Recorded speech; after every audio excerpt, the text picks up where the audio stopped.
How did a child end up in a closed septic tank? It is inconceivable that a 2-year-old could access such a hazardous area without significant lapses in supervision. Only time will tell if justice and answers will actually be served. For Rebel News, I'm Tamara Ugolini here in Baltimore, Ontario, a small hamlet just north of Cobourg along the 401 corridor. And I'm at the once licensed daycare called Watch Me Grow, where 2-year-old Vienna Rose Irwin was found dead in a closed lid septic tank in the toddler's play yard that you can see just behind me here.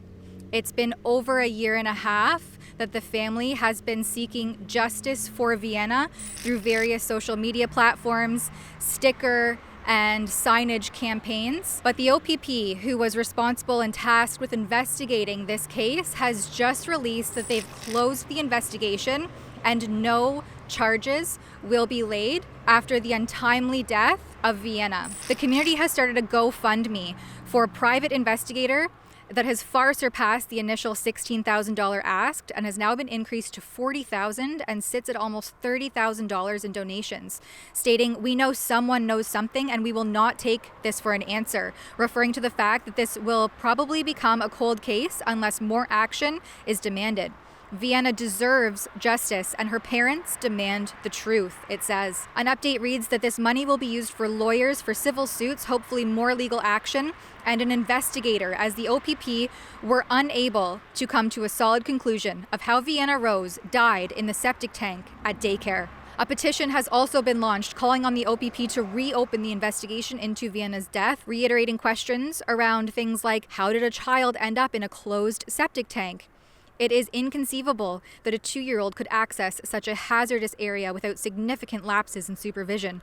Who shut the lid? If the tank was closed when she was found, it suggests that someone must have closed it after her fall, which implies potential foul play or gross negligence. Why was it open in the first place? An open septic tank on a daycare property represents a blatant disregard for safety protocols.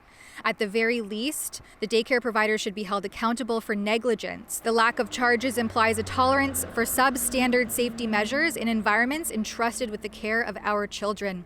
This sets a dangerous precedent and undermines public trust in both childcare services and the justice system. The petition urges the Ontario Provincial Police to reconsider this decision and to pursue accountability for those responsible. The community deserves transparency, and Vienna's family deserves justice.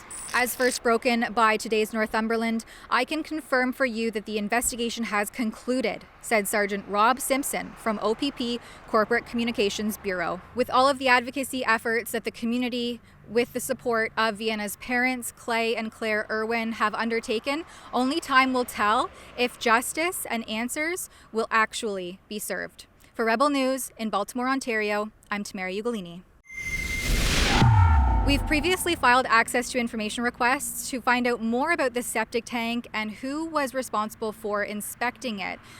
Those had previously been denied based on the police ongoing investigation, but since that's now closed, I'm looking into refiling for those, which you can find and support at rebelinvestigates.com. So please go to that website for all of our exclusive investigations and stay tuned at rebelinvestigates.com.